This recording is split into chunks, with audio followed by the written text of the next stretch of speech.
বটগাছের ডাল কাটলেই আসে জ্বর কিংবা গুরুতর অসুস্থতায় ধীরে ধীরে মারা যায় মানুষ। এমন বিশ্বাস আর আতঙ্কে ২০০ বছর পার করে দিয়েছে একটি গ্রাম।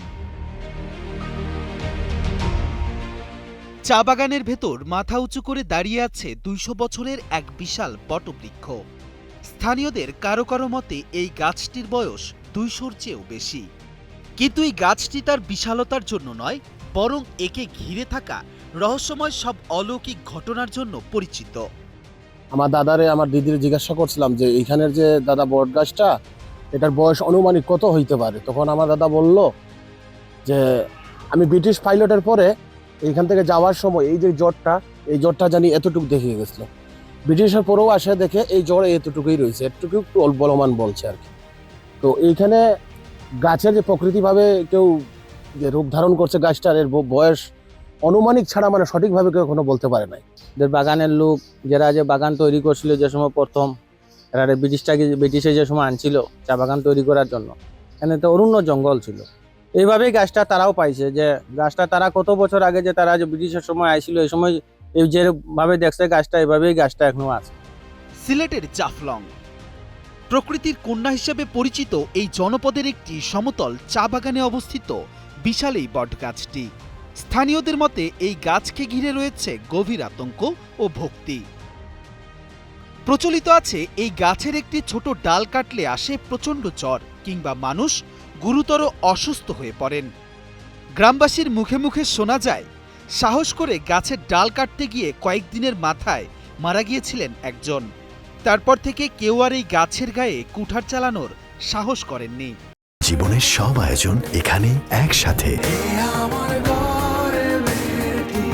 আমাদের দাদা দিদি বলছিল এই জায়গাটা খুব গরম একটা জায়গা, এই জায়গা থেকে কোনো ধরনের পাতা কিংবা ডাল ছিঁড়া যাবে না। যদি ছিঁড়ানো হয় কিংবা কাটানো হয় তাহলে আমাদের যে এখানে ধর্মীয়ভাবে যে আমরা যে সেবাটা করি, এই আমাদের কোনো রোগে আক্রান্ত হইতে পারি কিংবা আমরা বেমার আজার হইতে পারি। এখানে একজন একটা ডাল কাটা এখান থেকে মারাও গেছে, আমরা এইটুকুও জানি।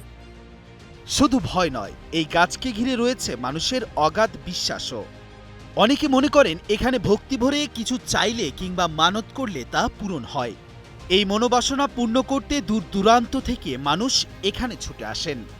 একটা ধর্ম অনুষ্ঠান হয়, বহু দূরজন থেকে আপনার রুগীরাও হয়, ওনারাও ভালো মন্দ পায়া বহুত কিছু আইনা দেয়, ফল ফসল অনেক কিছু আইনা দেয়। ভালোভাবে মানসিক জাতীয় একটা মানুষের আছে, এই মানুষের আশা আছে, তার যেভাবে তার আশা করে আশাটা পূর্ণ হয়। বহুত দূরজন থেকে হয়। অনেক মানুষ গাছের দিকে চায়ে থাকে, গাছ দেখে মন ভরে যায় মানুষের। শীতের সময় এই গাছের তলায় এলে গরম বাতাস লাগে। এই গাছের কত বয়স ঠিক আমি নিজেই বলতে পারবো না। বিজ্ঞান হয়তো এসব অলৌকিকতাকে স্বীকার করবে না, কিন্তু এই বটগাছটি এখন কেবল একটি উদ্ভিদ নয়, এটি স্থানীয়দের কাছে এক জীবন্ত কিংবদন্তি। কেউ একে বলছেন অলৌকিক ক্ষমতা, আর কেউ দেখছেন প্রকৃতির এক অমোঘ নিয়ম হিসেবে।